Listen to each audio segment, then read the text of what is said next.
Victoria Stafford was a larger-than-life, bubbly 8-year-old girl. Tori was abducted while walking home from school in Woodstock on April 8, 2009. Justice for Tori! Justice for Tori! Like, everything once it passes the justice system is a joke. Now, where were you for the last 9 years? Them everything from the beginning. Yeah, walk away like usual, Sarah. Imagine, I don't know if you have kids or if anybody here has kids, but imagine having to sit back and watch your child be missing on America's Most Wanted.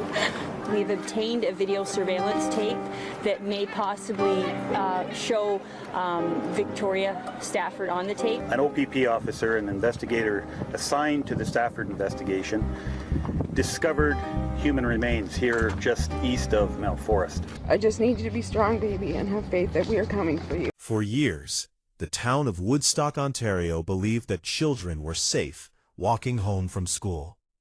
Quiet streets, familiar faces, small town comfort. But on April 8, 2009, that illusion shattered forever when 8-year-old, known lovingly as Tori, vanished in broad daylight just 2 blocks from home. And what happened next would horrify an entire country. Tori Stafford was the kind of child people naturally gravitated toward. Loud laughter, bright blonde hair, endless energy. She loved dressing up, wearing jewelry, and feeling grown up, but she was also fearless enough to play in the dirt with her older brother Darren and come home covered in mud without caring what anyone thought.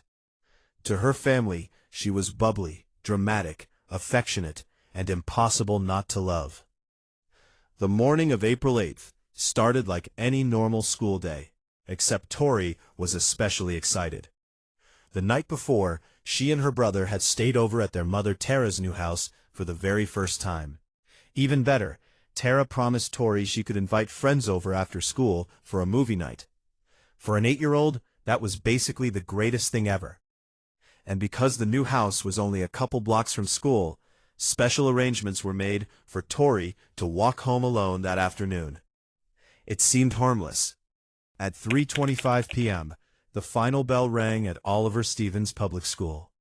Tori left through the southeast doors with the other students, then briefly returned to her classroom to grab a pair of butterfly earrings she'd forgotten. After that, she disappeared into the afternoon crowd. She should have been home within minutes, but she never made it. At first, nobody panicked. Kids get distracted. They stop to talk to friends. Maybe she wandered into a nearby store or took a longer route home.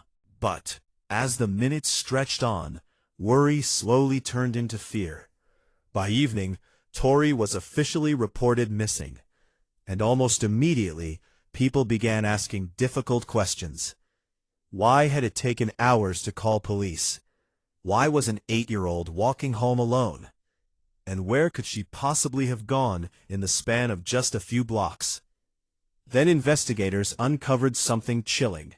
A nearby security camera had captured footage of Tori after school. This was 2009, and the footage was not the cleanest or the clearest. But Tori was spotted on camera walking away from the direction of her school. She wasn't walking alone, though. Next to her was an unidentified female. The person walking with Tori can only be seen from the back, and their face never turned toward the camera. But what's really important about this clip is that Tori seems to be going with this woman freely. It's not like this woman was dragging her by the arm or even holding her hand or leading her a certain way. The two of them were just walking, side by side.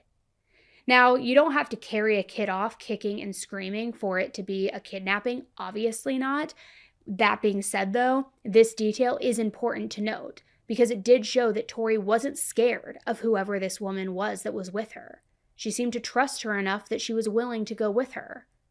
And you might be wondering, if they couldn't see the person's face, how do they know that it was even a woman? Which I guess technically they couldn't be 100% sure, but The person in the footage does appear to have longer hair and is wearing a puffy white coat, something that looked like it could belong to a woman. So this person is walking with one hand on their hip while the other hand and arm is just swinging at their side.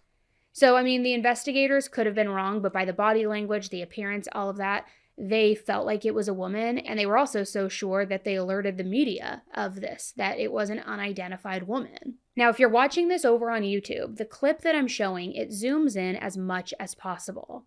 So take a look and let me know your initial thoughts down below in the comment section. We've obtained a video surveillance tape that may possibly show Victoria Stafford on the tape. So, as I had said, Tara received a lot of hate from the minute that Tori's case was made public, simply due to her not reporting her missing right away. And this surveillance clip going public did not help. Right away, people out in the public began to speculate. Could the person on this surveillance video have been Tara herself? I mean, it would have made sense why Tori was so willing to go with this person, right? Well, Tara spoke out about the video, and she didn't think that the person on the clip was a woman at all. She thought that it was a man dressed as a woman and intentionally done so to throw the investigators off. Now, both Tori's mom and dad were in her life at the time of her disappearance. Her family life had been a little bit rocky, but in the months leading up to her disappearance, it was actually starting to become somewhat normal again. Her father, Rodney, was a high school dropout who never really settled down in one place or another, or settled down with one person, as a matter of fact. He just drifted around. He wasn't present in the kids' lives other than an occasional visit here and there. His kids did know him, and they knew that he was their dad, but from what I can tell, it's not like he was a consistent presence in their life or around for every event or holiday. But in 2009, something changed in his life. In February, just a couple of months before Tori went missing, he decided that he wanted to turn things around. He moved back to Ingersoll, Ontario, where he was from, and he decided to go back to school. He also started to integrate himself back into his kids' lives, hoping to make up for lost time. And I mention all of that because Rodney wasn't talked about negatively in the press. And I'm not saying that he should have been, obviously not by any stretch. But the interviews that Rodney gave were all about how much he missed his daughter, how much he wanted her back home. Almost like he was parent of the year, while all of the public scrutiny was falling on Tara, who wasn't perfect either, but she had at least been in Tori's life. That's just the thing. It's not just the bike ride. It's like no matter where you walk or anything. Every bush you come by, every corner you turn. I went to a mall in London yesterday, and I couldn't help but look in every store, look behind every counter. Oh yeah, it's you're just one of those everywhere. things. You just can't give up. You see a person who has a child with them who, you know, has blonde hair, and you're running up to them and looking to see and make sure that it's not your child. Like, neither one of us have stopped looking everywhere. Every single day at 1 p.m., Tara would host a press conference of sorts in her front yard just to give an update on Tori's case. And I honestly have a lot of admiration for her because she didn't go into hiding when she definitely could have, given how hard the media was on her.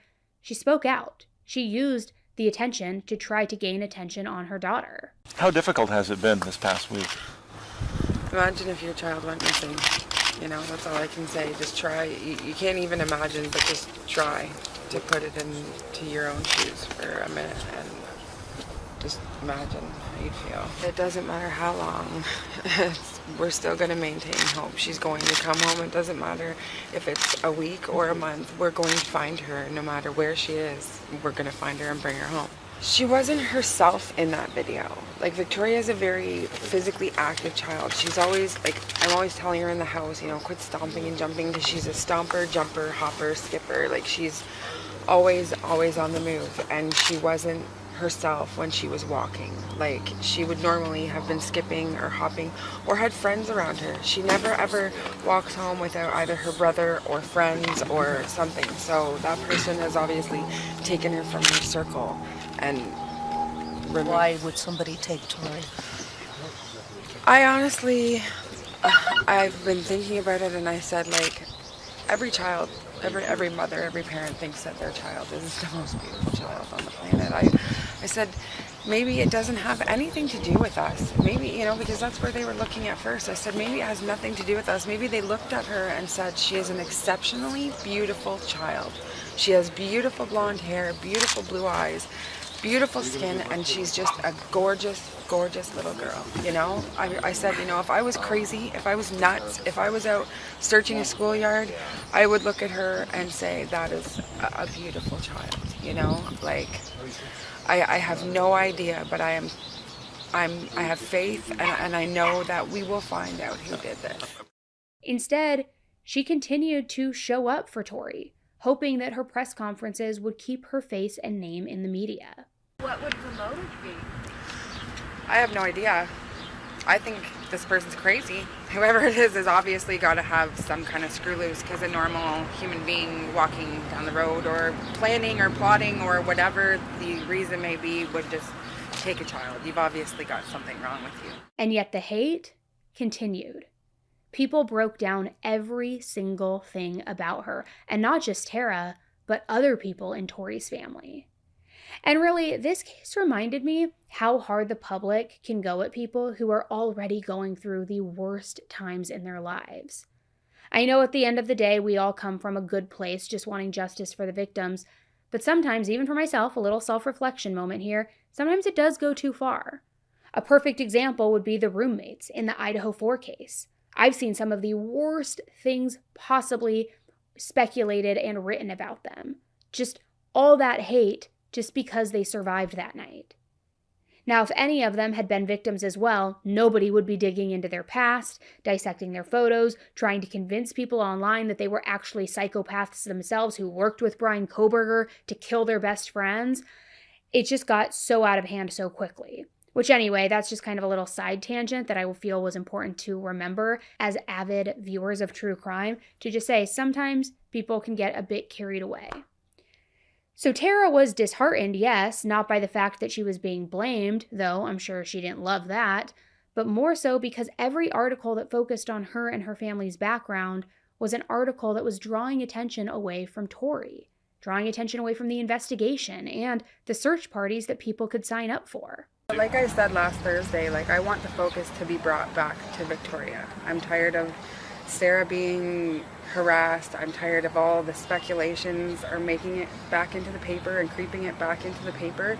It needs to be focused on Victoria, not anything else. That's the bottom line, you know, and it's getting frustrating because we just think that it's coming back to Victoria and everybody starts writing stories about strictly Victoria, and then all of a sudden it's back to speculations and Facebook and accusations, and it's just ridiculous. It gets very frustrating. But instead of listening to Tara, people went even harder, especially when they saw that in many of these front yard press conferences, it seemed like she and Tori's dad, Rodney, weren't the most united front. Which makes sense. I mean, he had just come back into Tori's life a few months before. It didn't mean that he and Tara had rekindled things. Tara even had a boyfriend at the time, so it seems like she and Rodney were just two people with a history together, people who were now co-parenting together. But for people watching these interviews at home, it seemed like Tara would say one thing and then Rodney would either steal the show or would make a sly comment about what Tara had just said. And take that last interview clip that I played. One of the people being heavily scrutinized was a woman named Sarah, someone that Tara was very close to. Earlier in that clip, Tara takes up for her friend Sarah. Then Rodney makes a weird comment that definitely made the interview feel a little bit tense. And I said I would continue to do these press conferences as long as it's keeping my daughter's name out there, but I don't want to be coming out and doing them when I'm putting my friends in, you know, in the face, not in the face of danger, but I mean, like, Sarah can't even come over to visit me, you know, and she's been my strength through all of this, and I think it's just disgusting, you know, like, she should be able to come over here as freely and whenever she wants to. There's nothing stopping her, though. Well, there is. There's cameras, and there's, you know,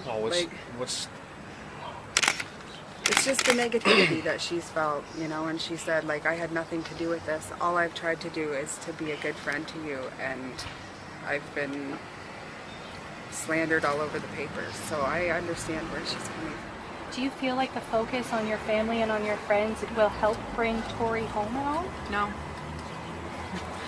because I know that my friends would not do anything like this. I know that anybody in my family would not do something like this. How can you guarantee that, though? You can't say that. I guess I can't guarantee it, but you don't want to think for a second that anybody. Because to me, in any your one of friends these or people family. standing right here could have our daughter, and they're filming us just for the fun of it. Yeah, you do have trust issues with everybody. Extreme trust issues. Like, not so much, not at all for me with Sarah whatsoever. But I mean, like, I have trust issues with certain family members and with certain people who I don't know I can trust all the way. And it's sad because you think you know your friends and you think you know who you're surrounded by. But obviously we don't. In another interview, they straight up got into an argument in front of the press, and an argument that got pretty heated. Every one of these media, every one of those police officers. You've been at them now, but where were you for the last 9 years? I have told them everything from the beginning. Yeah, walk away like usual, Tara. Needless to say, it was a lot. Even though the investigation was super public, there was also a lot going on behind the scenes. And it turns out that by April 12th, just 4 days after Tori first went missing, there was already a potential person of interest in the case. Though this wasn't something that the public knew. Because on that day, Tara went to the police and she claimed she might actually know who the woman was on this surveillance video. I feel like once you become an adult with kids, work, stress, constant chaos, sleep stops being optional. Like, I used to be able to survive off 4 hours of sleep and then, a big Diet Coke the size of my face. But now, if I sleep badly, my entire next day is ruined. Mood, focus, patience, all of it. And honestly, I never realized how much my bedding was a part of the problem until I upgraded my bedding. I tried Boll & Branch, and let me tell you, these sheets are goals. My sheets somehow would feel scratchy and like too hot at the same time. The corners always would pop off the mattress. The pillows would flatten and nothing ever felt super luxurious and comfortable. But I tried Boll & Branch and I could feel the difference immediately. Their signature organic cotton sheets are insanely soft and breathable. And somehow they keep getting softer after every single wash. It's amazing. And once we added the pillows and the comforter too, forget it. Our bed feels like a moon cloud. It already was a moon cloud before, but now it's like the moon cloud, with a rainbow. I never want to leave it. It's one of those things where, again, you don't realize how much low quality bedding actually affects your sleep until you upgrade it. And I've got a deal for you. Get 20% off your first order plus free shipping during the Memorial Day sale at bollandbranch.com/10tolife. Use code 10tolife. That's Boll & Branch, BOLLANDBRANCH.com/10tolife, code 10tolife to get 20% off. bollandbranch.com/10tolife, code 10tolife. Exclusions apply. All right, ladies, this is for all of you. Can we just for a second normalize talking about vaginal health without whispering about it like we're in a health class from the 1950s? Because genuinely, so many things can throw our bodies off. Stress, hormones, workouts, tight clothing, our periods, literally just life itself. And when your pH or vaginal flora gets imbalanced, it can affect comfort, security, confidence, odor, all of it. That's why so many women are obsessed with Urovaginal Probiotic. It specifically is designed to support healthy vaginal pH, healthy odor, and vaginal flora using 4 strains of probiotics plus prebiotics to help all of it work effectively. So what I like is it's actual proactive care, instead of waiting until something feels off and then panicking and Googling symptoms at midnight. This is about supporting your body consistently every day. And there are so many positive reviews. A lot of women who take Uro talk about feeling more comfortable, more confident, their sex life has improved, and honestly, just feeling better overall. Just 2 capsules a day, some of them seeing results within just a few weeks. So take proactive care of your health and head to opositive.com/10tolife or enter 10tolife at checkout for 25% off your first purchase. That's opositiv.com/10tolife for 25% off.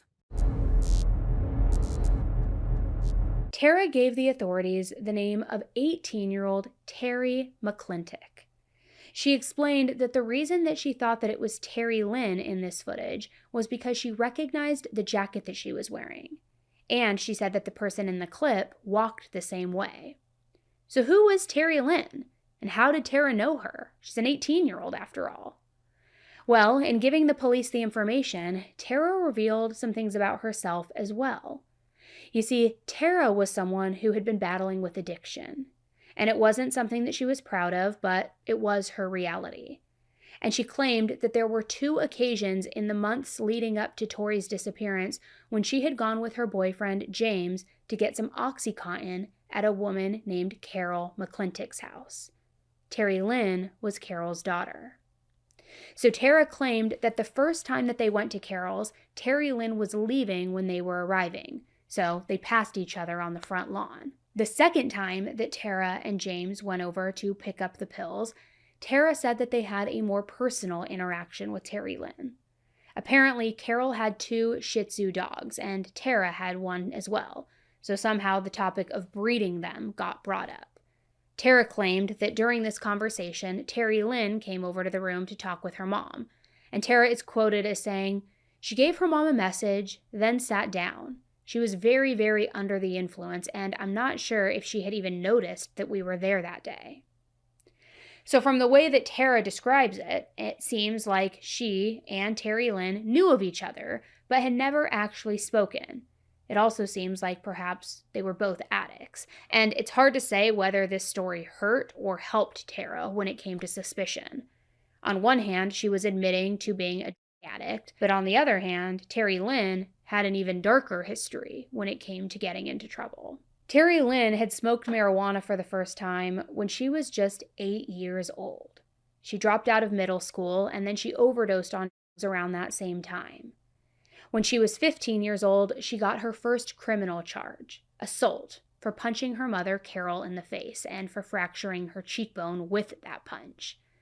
The following year, she got another assault charge, this time for attacking someone at a youth home. In 2007, she mugged 2 men at knife point and actually ended up stabbing one of them in the back.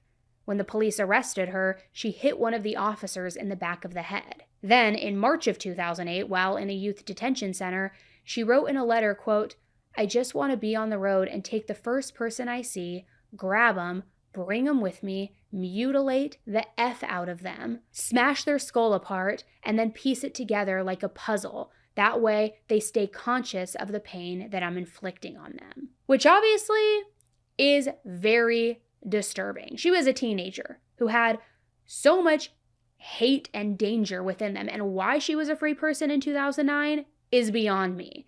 It's clear that she had a history of violence. Now, did any of that make her the person who took Tori? Not necessarily, but it certainly raises some red flags. And the bigger issue that people had with Tara still remained. Why had she waited so long to raise the alarm after Tori didn't come home? But Tara addressed that too. She admitted that on the day that Tori went missing, she had taken some of that oxy. But according to her, that wasn't why she didn't go to the police sooner. She just truly believed that Tori was outside playing or over at a friend's house. And it wasn't until a lot more time had passed that she actually began to worry. Maybe she's just at a friend's house and forgot to call home, you know? Like, sometimes kids do that. Now, luckily, Terry Lynn had an outstanding warrant against her. So the investigators already had an excuse to bring her in and talk with her about Tori's case. During her first interview with the police, Terry Lynn claimed that she was not the woman in that video, and she said that she had nothing to do with Tori's disappearance. They didn't have enough evidence to say that she was lying. I mean, the idea that she was the woman in the video had come straight from Tara. But regardless, she was arrested on that outstanding warrant, and she was sent to a detention center in London, Ontario. On April 17th, then the Ontario Provincial Police took over as the lead investigators, and Tori's case was upgraded from a missing person to an abduction. Tara commented on the change during one of her daily press conferences, and she said, "It's about time." And really, after the surveillance clip had been made public, I think that most people already believed that this was an abduction case. A few days later, on April 21st, a sketch of the woman wearing the white coat in that surveillance camera footage was released to the public. And I'll be honest, I'm not really sure how they came up with this sketch because the video that the public saw didn't show a good angle of a face at any point, unless they were going off potential witness accounts or other cameras that I'm not aware of. I'm not really sure. But what's interesting about this sketch is that it was eerily similar to Terry Lynn. It showed the same face, eyes, nose, and lip shape.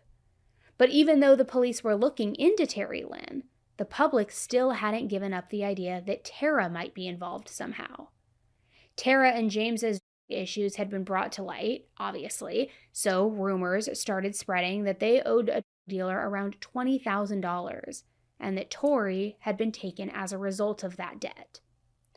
Tara openly talked about the allegations during one of her press conferences, saying it absolutely was not true.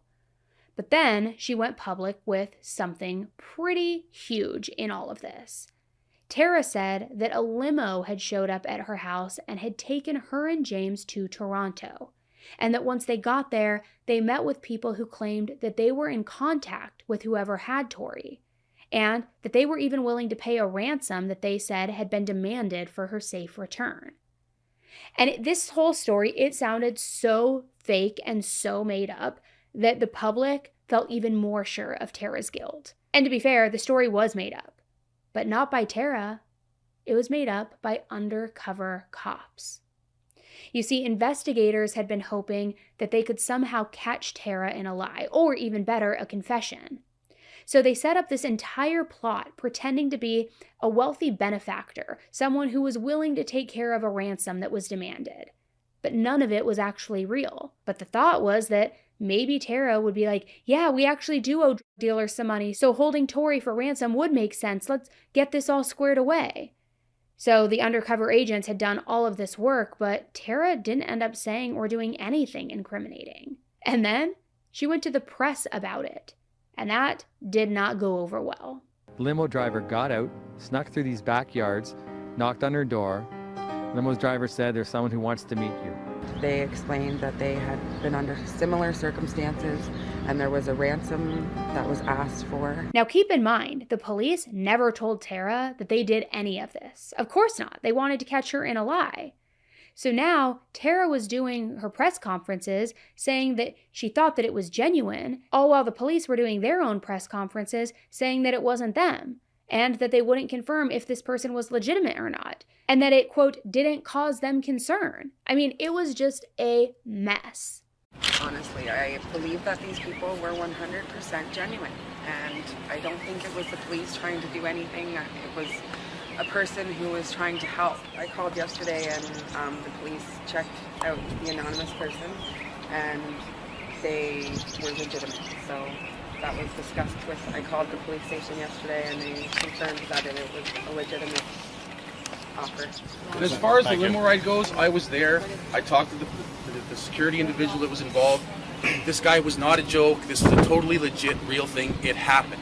This person, through how their experiences were, where they were going through this, all they want to do is help. So for whatever the reason was they came forward, it's just to help. It happened. That's the way it is. You can't change what happened. The cops have confirmed it happened. They've confirmed this person is totally legitimate. So as far as that limo goes, it happened. End of story. We've been provided information around the benefactor that Tara was speaking of. We've looked into it. It does not cause us concern. Our focus remains on locating and finding Tori and bringing her home. That's it. Can you tell us if it's legitimate, if that's exactly what happened, what she's saying? I know those were Tara's words. Our words are that it does not cause us concern. Meanwhile, behind the scenes, the police were still looking into Terry Lynn. But they were beginning to believe that if she was responsible, she may not have acted alone. They were doing a lot of backtracking as well because there was someone in Terry Lynn's life who continued communicating with her after her arrest. This person was 28-year-old Michael Rafferty. Michael and Terry Lynn met in February of 2009 at a pizza place in Woodstock, so just 2 months before Tori went missing. Michael called her, a cute little number and offered her a ride home, which, what a freak, right? He had a creep, I should say. He's 28, she's 18. So Terry Lynn said that they sat in his car and they talked in her driveway for what felt like hours before then deciding to go on a drive together. They drove around Woodstock talking about how they were both dependent on Oxy. Then the two of them had sex in his car. I mean, really romantic stuff going on. And from then on, they say that they were inseparable. Terry Lynn said that she cared deeply for Michael, as much as she could possibly care for someone after only knowing him for, a few months. But she described his feelings as harder to read, saying that there was this balance with him between putting her down and making her feel like crap, and then building her back up and making her feel like she was important, like she was his only girl. But this is where everything takes a turn, because what really matters here isn't just who they were together, but it's who Michael was before he even met Tori Lynn, and the very disturbing, almost unthinkable things that the investigators later discovered the two of them were doing after Tori went missing. I swear, the internet has made weight loss way more confusing than ever. One person says cut carbs, another says eat only protein, somebody else says put butter in your coffee, which is like a real thing, I guess. Meanwhile, you're just trying to figure out what actually works and what makes complete sense and isn't nonsense. But that's why I think Weight Loss by Hers is really interesting, because it's designed to support real, medically guided weight management, not just another random trend. Hers now offers access to affordable FDA-approved GLP-1 medications too, including the Wegovy pill and the Wegovy pen, all through licensed providers online. And the process is honestly super convenient because everything happens from home. No insurance needed, no awkward waiting rooms, no spending 3 hours trying to schedule appointments. And what I like is it's not just about getting a medication, they also provide ongoing support. You can message with care teams, get nutrition guidance, recipes, fitness tips, all the things that actually help people maintain progress long term instead of like crash dieting for 2 weeks and then giving up. And Wegovy can help people lose up to 20% or more of their body weight when combined with diet and exercise, while also helping regulate appetite. So are you ready to reach your goals? Visit forhers.com/10tolife to get personalized, affordable care that gets you. That's forhers.com/10tolife. forhers.com/10tolife. Weight Loss by Hers is not available in all 50 states. Wegovy is the registered trademark of Novo Nordisk AS. To get started and learn more, including important safety information, Wegovy clinical study information, and restrictions, visit forhers.com. Last night, I slept on my Casper mattress in our guest room, which the reason I slept there is because I didn't want to wake up my family. I had an early morning. But when I say it is so comfy and I might just permanently move to the guest room, I mean it. I crawled into bed and I genuinely appreciate this mattress. And once you hit a certain stage in life, sleep becomes a non-negotiable. If I don't sleep well, everybody suffers that's around me the next day. My patience is gone. My energy is gone. I suddenly need 20 different Diet Cokes just to function. But what I like about Casper is that their mattress somehow managed to be supportive without feeling stiff. It's like this perfect balance where you lay down and immediately feel comfortable. It's durable too, so it's not one of those mattresses that feels amazing for like 6 months and then suddenly develops a weird crater in the middle of it. Plus, they have so many options depending on whether you like a softer mattress, a firmer mattress, somewhere in between. They even launched a kids mattress now too. Also, the 100-night risk-free trial, amazing. Because buying a mattress online used to feel terrifying to me. But right now, you can save up to 30% on mattresses and up to 35% on everything else when you go to Casper.com. Again, that's CASPER.com. Casper.com to save up to 30% off on the mattress that you deserve. There were some massive red flags when it came to Michael and Tori Lynn, so let's go over them. Starting with the day that Tori went missing, April 8th. When Tori Lynn was first arrested, she had told the investigators that she went to an employment center downtown at 2:19 p.m. that day.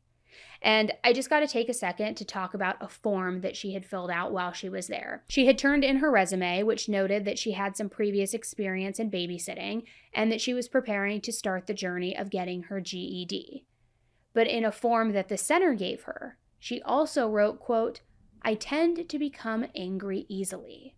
Although she followed it up by saying that she has been able to maintain control over situations. That's a direct quote, whatever that means. I don't even know what that means. Like, you write down, I get angry very easily, but I'm able to maintain control over situations. I mean, what kind of psycho would write that down on like a job application or an unemployment form, right? But I get it. She was 18, not well educated, young, and on. Anyway, later that day at around, around 5:03 p.m., Michael is seen at an ATM withdrawing $80. And then his car is seen pulling up to a Home Depot where Tori Lynn gets out of the car. She goes inside and she purchases a hammer and some garbage bags. Now, this was less than 2 hours after Tori was last seen on that surveillance camera walking away with the mysterious woman. 2 days later, on April 10th, from 1:53 p.m. to 11:18 p.m., Michael and Terry Lynn exchanged 44 text messages and 2 phone calls.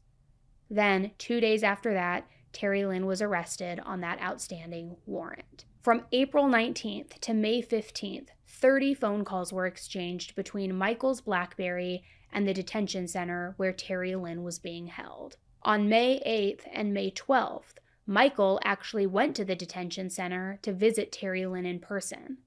They're seen hugging, talking in the far corner of the room away from everyone else. They're laughing, holding hands, play fighting. And so far you might be thinking, okay, well, yeah, they exchanged some calls. He visited her. Big deal. They were hooking up, whatever. They were dating even, after all. Wouldn't someone's partner do that in that kind of situation? But there was more. One of Michael's neighbors, a man named David, noted that the week after Easter of that year, which was around April 12th, he noticed that the entire back seat of a car was lying out on the front lawn of Michael's property.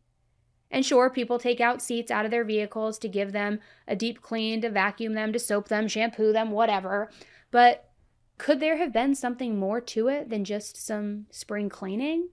Was it weird that Michael and Terry Lynn went to Home Depot for a hammer and trash bags, coincidentally the same day that Tori went missing? Then Michael had the backseat of his car sitting out for a few days later, almost like it was being aired out or dried out or maybe even cleaned? Whether it was all coincidental or circumstantial, it was enough to get the investigators' attention. So on May 15th, they brought Michael into the station for questioning. And while this interview doesn't seem to be public, the information that's out there is pretty straightforward. He said that he didn't know what they were even talking about, that he didn't have anything to do with Tori's disappearance or any sort of crime. But think about it. He didn't know what they were talking about? Obviously, that right there in and of itself is a huge red flag. I find it hard to believe that during their conversations, the many phone calls exchanged and the visits, that Terry Lynn would have conveniently forgotten to tell him that the police had questioned her. I mean, if I was arrested for an outstanding, unrelated warrant and detectives were trying to implicate me in a child abduction, I'd be pretty taken aback. And I would be shocked enough to tell everyone I knew just how crazy it was, especially the boyfriend who kept visiting me in jail. After Michael left the station that day, there was one final call made at 7:41 p.m. from his BlackBerry to Terry Lynn at the detention center. And after that, no other calls were made. So it almost seemed like in that moment, after he was questioned, like he was distancing himself from the situation. A few days later, on May 19th, Terry Lynn was brought back in for questioning in regards to Tori's abduction. And at first, she played it cool. She acted like she truly didn't know anything, didn't have any information, and didn't even know why they thought that she was involved.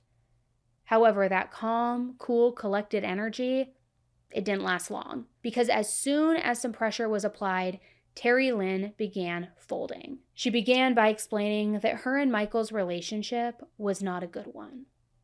And then she confessed that she and Michael were the ones who took Tori. But they weren't keeping her somewhere because of a debt or waiting for some sort of ransom payout. They weren't hiding her, hoping to make her their daughter or something weird like that. It was something far different. Now, the exact details of what happened the day that Tori was taken, how it happened, and who did what are all things that Terry Lynn would later change. Her story changed multiple times, so just keep that in mind as we move forward. However, at the time of this interview, here's how it all went down. And I need to give a major trigger warning here because we are dealing with really awful, disgusting stuff here. And if you can't handle hearing these details, I completely understand. Fast forward. So first, Terry Lynn claimed that she couldn't remember much of the day at all that Tori went missing. She knew that she had lured Tori away from school and brought her to Michael. She remembered that much, but not much more. She says it was the why she did that was more of a blur, but we'll get to that. And remember the discussion about how the person who kidnapped Tori must have been someone she knew because she went willingly with them? Well, it's important to note a few things regarding that. First, Terry Lynn and Tori had never met before. Second, Terry Lynn says that there was no premeditated plan with, Terry Lynn and Michael watching Tori beforehand, waiting for the perfect moment to strike. Nothing like that, which, whether or not you believe that, that's another thing, but that's what she claimed. Unfortunately, from the way that Terry Lynn describes it, it seems like it was just this really awful case of wrong place, wrong time. Tori had left her other classmates to go back inside to the school to get her earrings. So then by the time she came out, her friends were already gone, and she was walking home alone that day, if you remember. So Terry Lynn claimed that she approached Tori and promised her that there was a puppy in the car. And Tori, being an innocent 8-year-old little girl, wanted to see the puppy. And she probably felt that a woman who, keep in mind, was only 10 years older than her, probably wouldn't do her any harm, wouldn't try to abduct her. So after luring Tori away from school, as seen in the surveillance clip, Terry Lynn brought her to Michael and his car. And she claimed that she was delivering Tori to Michael for sexual reasons. Which, yes, this case only gets worse from here. So again, major warning. Now, if you didn't guess this already, Michael was a slimy person, and he had a slimy reputation as well. And when I say slimy, I don't mean that he just cheated friends out of money or stole from people or, did casual things here and there. We're talking about some really serious and disgusting allegations against him. Not to mention, remember, he's 28 and he's dating Terry Lynn, who's 18. So obviously he's a predator, right? But more specifically, Michael was a pedo. There is no sugarcoating it. For years, Michael was involved in a lot of really disgusting things. For example, CSAM was a huge thing in Michael's life. And if you're not familiar with CSAM, it is horrific material involving children, some of the worst material that you can even imagine existing. And Michael had folder after folder saved with these images and these videos of children being taken advantage of. He also had searched very specific content like real underage RAPE, nude preteen, incestuous relationships, necrophilia. These were all huge hits for him, which we don't even need to get into all of that, but it just gives you a little glimpse into what a perverted predator he was. And Terry Lynn says that after the two of them started dating, Michael began to drop little hints to her here and there about his vile sexual fantasies. She claimed that they would walk or drive past his school and he would laugh and tell her how easy it would be to kidnap a kid. Other times, he would drive her to random houses claiming that he knew the entire interior floor plan, and he'd even go into great detail describing the floor plan. He'd tell her that a single mom lived there, which was another thing he was hyper-fixated on, and he would explain to her how easy it would be to kidnap one of the single moms and tie them up. Another time, Terry Lynn said that Michael just straight up asked her if she thought that it would be weird if he ever asked her to kidnap someone for him. Which weird is definitely not the word that I would have used to describe that. I'm thinking more along the lines of psychopathic, demented, terrifying, perverted, something more sinister and depraved. Not just like, hey, do you think it'd be weird if I ever asked you to help me kidnap someone? And look, in my opinion, he targeted Terry Lynn. He saw she was young, that she liked him. He was using her. I think she was older than what he wanted, but she was going to be the good weapon that he could use to get what he really wanted. That's my opinion of why he built this relationship with her, but before I get into all of that, let me just continue. He also wasn't a great guy to the adult women that he was interested in, not at all. In January of 2009, literally right before he met Terry Lynn, a woman that he was dating reported to the police that he had her and assaulted her. Now, sadly, nothing ever came from this report, so I guess, I don't know, I have to say that all of that is alleged, though I definitely wouldn't put it past him. So in her interview, Terry Lynn admitted that she knew that Michael was a creep, whether it was from past girlfriends with young daughters or from the things that he actually openly said and admitted to, because he definitely didn't hide any of it. Either way, though, she knew about the allegations against him when she was dating him. She knew how gross he was, yet she chose to ignore them.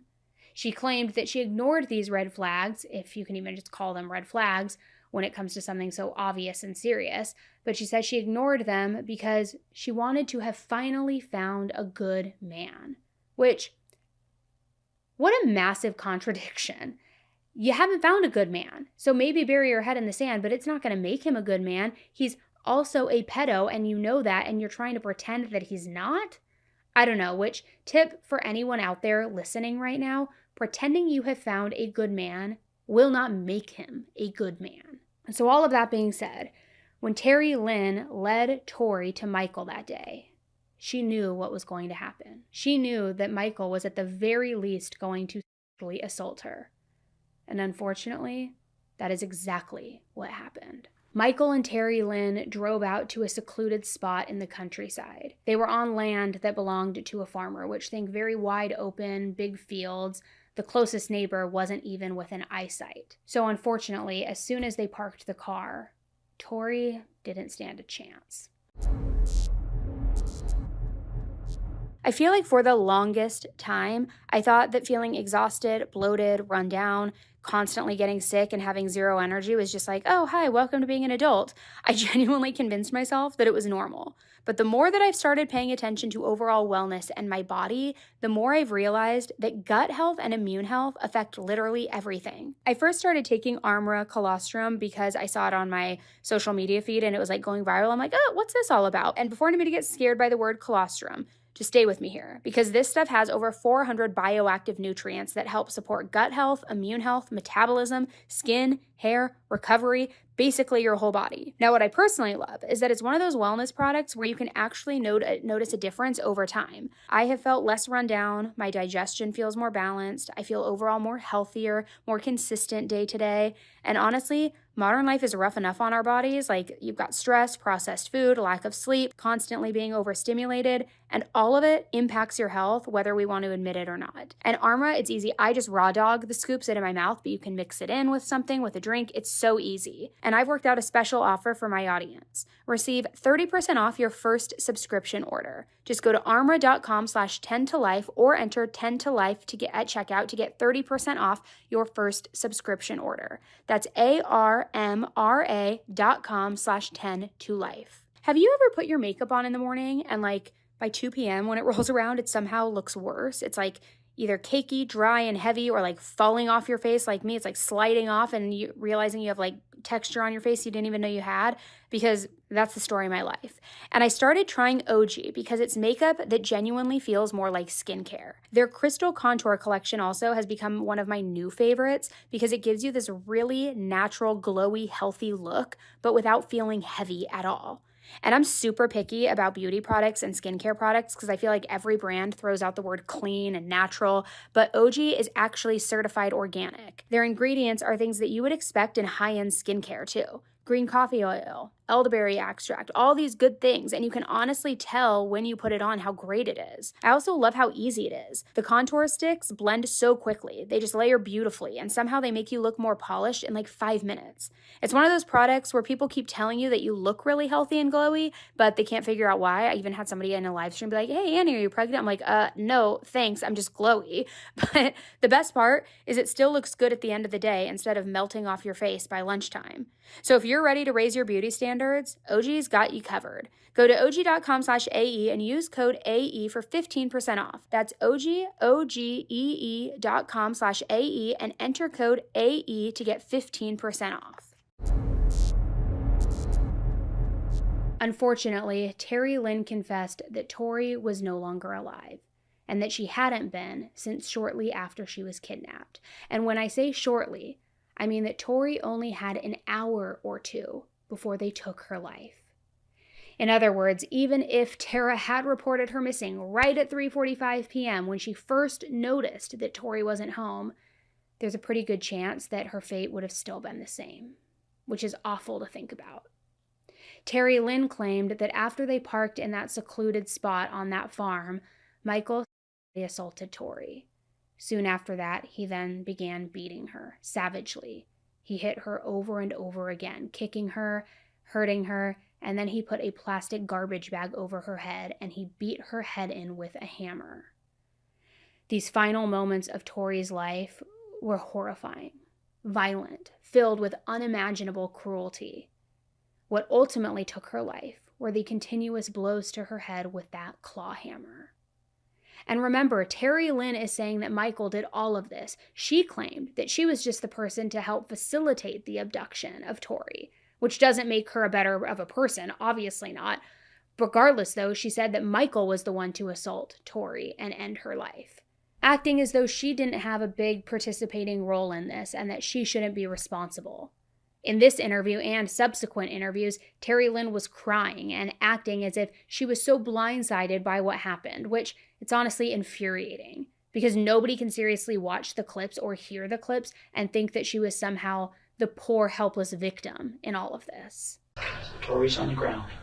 Tori on the ground. I could hear her. When I see her on the ground, I turned my head away again.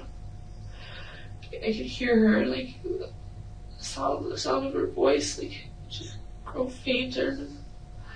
I could hear, like, moaning, like.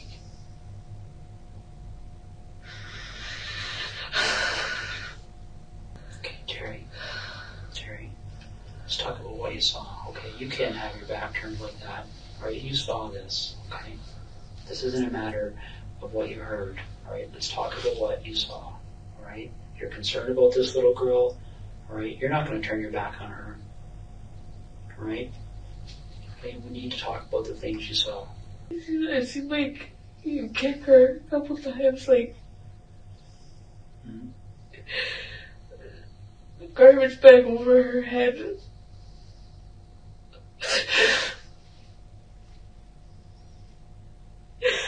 I didn't have a clear, like, sight of Tori. Like, I could see Mike before I could see anything of Tori. Like, I used to hammer.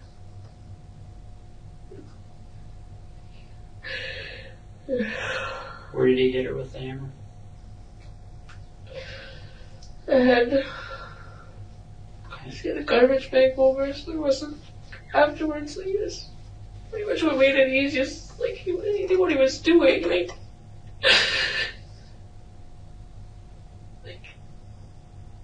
there was no, like, blood splatter, like.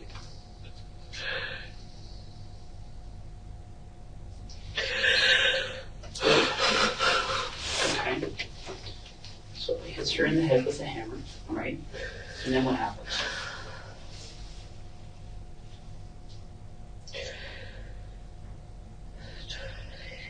He had the garbage bags, like, he had access to garbage bags, like, I'm not 100% on whether or not he went to the trunk and grabbed them, or whether he already had them in the back seat with him.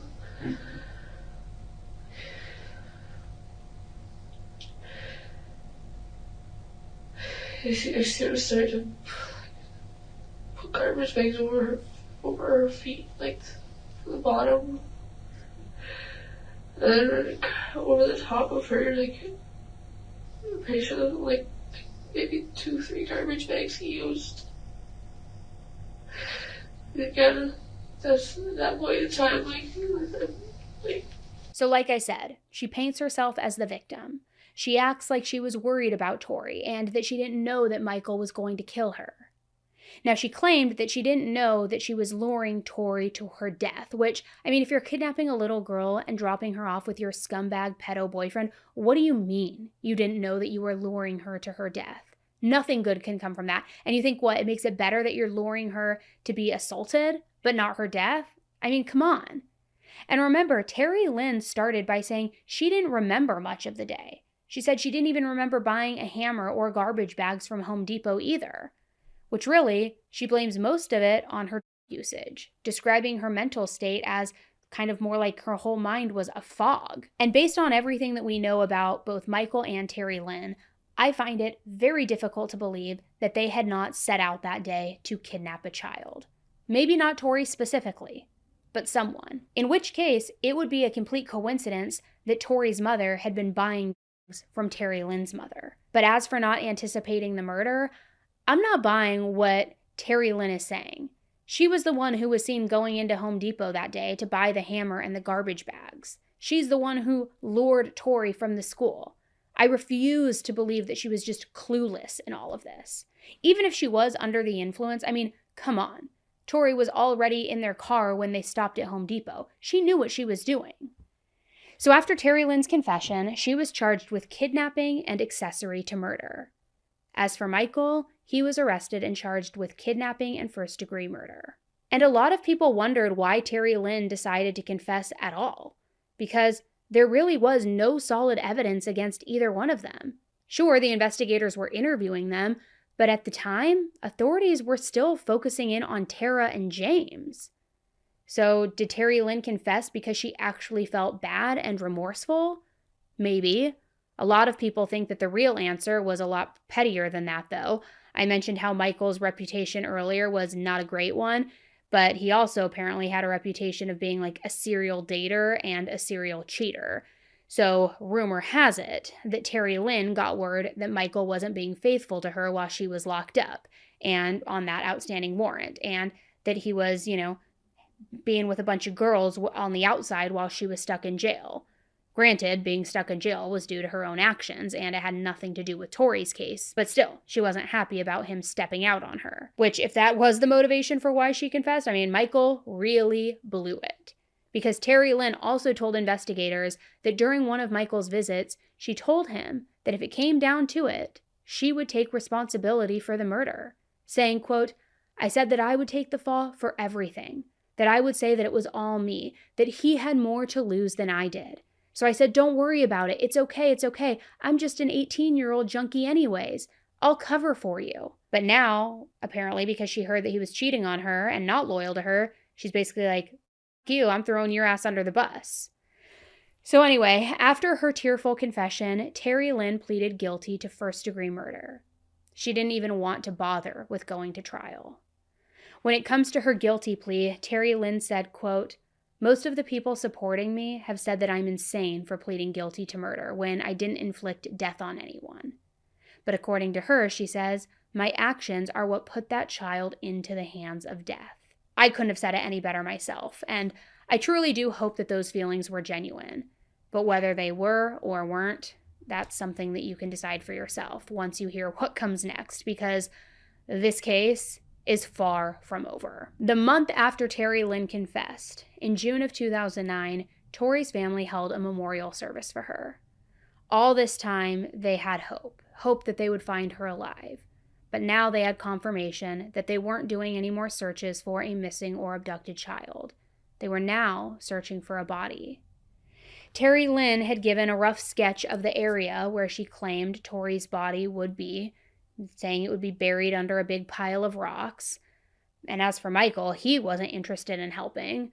But the investigators were determined to find Tori's remains. So they took the sketches that Terry Lynn had given them and they compared them to Michael's phone records, seeing if they could figure out the pings and the match and the geography of it all.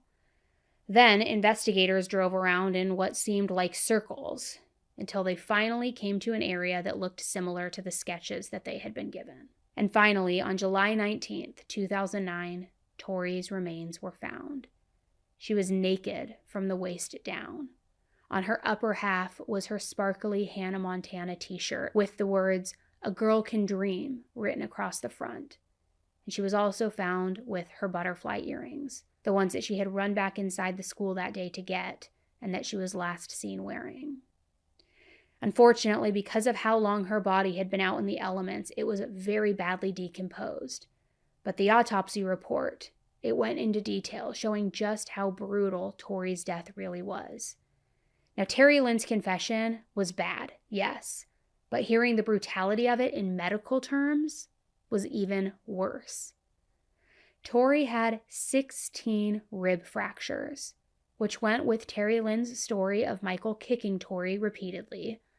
There was also damage to her liver that happened while she was still alive. The autopsy concluded that the liver damage and the internal bleeding contributed to her death, but the multiple different blows to her head, at least 4 of which, from what they could tell, were, quote, not survivable. Due to how badly her body was decomposed, they weren't able to say whether she had been sexually assaulted prior to her death or after death. which, remember, he had searches and folders of CSAM material on his phone about necrophilia, meaning that it's very possible she was not assaulted until after they killed her, which I would hope would be the case just so she wouldn't have had to experience that. Now, due to how badly her body was decomposed, they weren't able to say whether she had been assaulted prior to her death.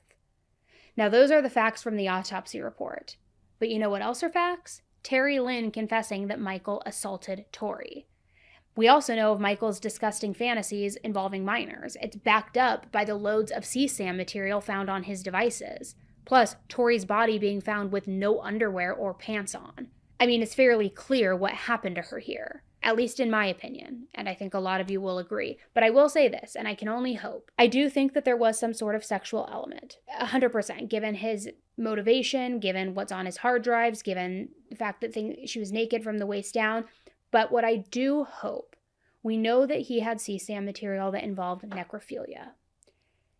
My only hope would be that Tori was killed before any assault took place, and that because he was into all of that, any assault happened after she was already dead, so that she wouldn't have to experience that. It doesn't make it any less disgusting and gross and vile and unexcusable, but it makes it a little bit more bearable, hopefully, for what she went through, that she wouldn't have to experience that as an 8-year-old. Now, like I said, Terry Lynn's story would change. Even after Michael's arrest and after her own guilty plea, she switched gears, trying to then take the fall for everything. But there's not much that you can do as far as damage control goes when you've already laid everything out on the table. But her news story was that Tori was kidnapped over a debt, like the rumor that had been going around from the very beginning, which seems to me like an obvious cop-out, since she already knew that those rumors were out there. She said that she kidnapped Tori, then asked Michael if he wanted to assault her, and that he said no. Which, just to be clear, I don't believe that at all. I think that that was another easy cop-out, since I'm sure she already had been made aware by this point that Tori's autopsy wasn't able to show any type of assault.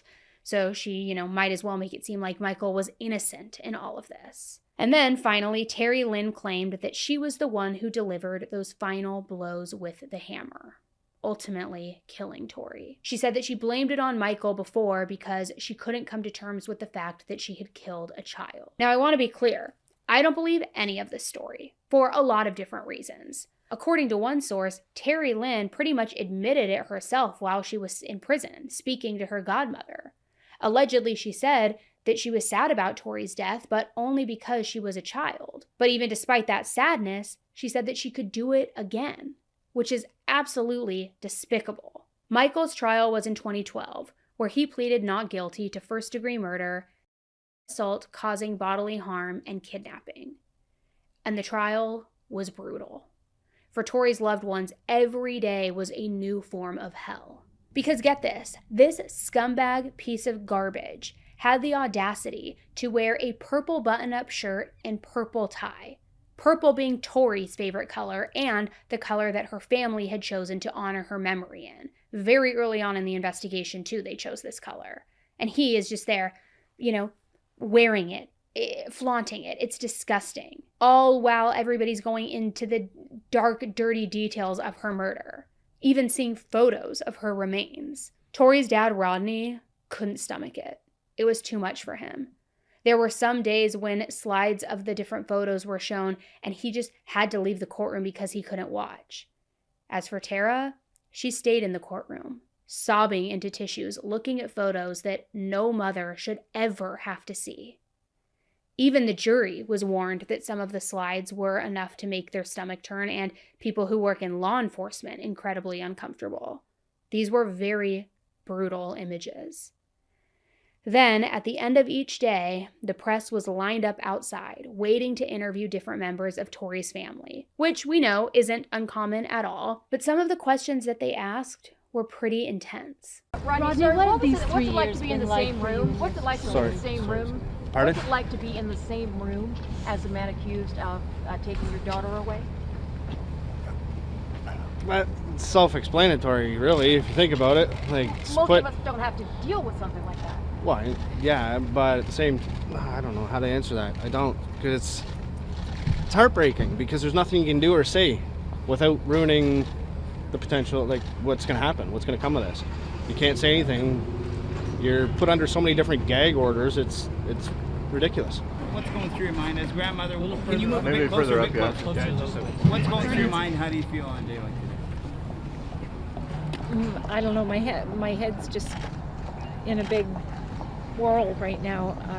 I'm glad this is finally here, and hopefully we can put it aside, get through it step by step, day by day, get it over with, and maybe we can finally start to heal. I can't imagine seeing and hearing those kinds of things every day in court and then being expected to walk outside and give any kind of articulate answer to the questions that these people were asking. The same people who had been blaming the family in the early days of the investigation. As awful as that evidence was, though, it helped build the case against Michael, and he was found guilty of all 3 counts against him. He was ultimately sentenced to life in prison with the possibility of parole after 25 years. And I mean, I think it's safe to say that he won't get parole. At least I hope he will never get parole. But the fact that anyone could possibly get out on parole after being found guilty of first-degree murder of a child, that will never not be insane to me. Tori's family was happy with the sentence, though, or, I mean, as happy as they could possibly be in that kind of situation. But they finally could put the legal process behind them, get out of the harsh press spotlight, and try to heal and grow, while keeping Tori's memory at the forefront. These last 3 years have felt like a lifetime, and Friday night was the greatest surge of emotion that I have ever felt. Happiness, sadness, relief, all at once, knowing that the people that are responsible for our suffering will be in jail for at least the next 25 years, has allowed us to breathe a huge sigh of relief. Now we can try to pick up the pieces and move forward, knowing that Tori is resting. To all of the negative people out there with your rude and hurtful comments, remember that there is another child in this family. And think to yourselves, how would Victoria feel if she saw all of the derogatory comments? It's those negative people that push me to strive for the positive. Darren and I, my mom and James, and Tori's friends, we're the lucky ones. We have all of the wonderful memories, the fun times, the laughter, and no one will ever be able to take those from us. Every time I see a butterfly or a purple ribbon or Hannah Montana, we will forever be reminded of our little princess. She has touched the hearts of millions, and I'm proud to say that I'm Victoria Stafford's mom. There will never be another child quite like Tori, with her spunkiness, her zest for life, and love of animals. Her beautiful blue eyes and gorgeous smile is going to be in the minds and hearts of every person who has heard about this tragedy. I urge people to not dwell on the horrific details of her final hours, but instead think of the loving, happy, gorgeous little girl that she was and forever will be. In 2018, so a few years later, there was some controversy when it was revealed that Terry Lynn had been moved to something called an Indigenous Healing Lodge to serve out the remainder of her sentence. Because those are minimum to medium security prisons in Canada for Indigenous people, and apparently Terry Lynn had self-identified as Indigenous, although it's been disputed. These centers emphasize rehabilitation and cultural healing, and they are seen as less restrictive. So because of this, it caused a lot of public outrage and some political backlash until it ended up ultimately being reversed a couple of months later. Which good. I mean, nobody who is involved in something like this should ever get easy treatment, cush treatment, or preferential treatment. Absolutely not. So I'm glad to hear that it was reversed. July 15th, 2025 would have been Tori's 25th birthday. And 25 years is the amount of time that her 2 killers would have to be in prison before being eligible for parole, which none of that makes sense to me. On what would have and should have been her 25th birthday, Tori's family and friends asked the public to do a random act of kindness in memory of the kind and sweet little girl that she was. So, as we wrap up today's episode, I just want to encourage all of you to do the same. Do something today in memory of her. Prove to her killers that even in death and tragedy, Tori's love and kindness shines through the darkness, even all of these years later. It doesn't need to be anything big, just some kind gesture to a stranger, an act of kindness to someone. I'm certainly going to be doing it. I know that this case was incredibly difficult to hear. They all are, but especially involving children, and they never get any easier. But it's important that Tori's voice carries on, that people know about these monsters who did this to her, especially as they become eligible in the years to come for parole, and that we keep her story alive to advocate for her, to get justice for her, because I'm sorry, but parole after 25 years, that is not justice for what was done to her. The brutality of it, the planning of it, it doesn't even come close.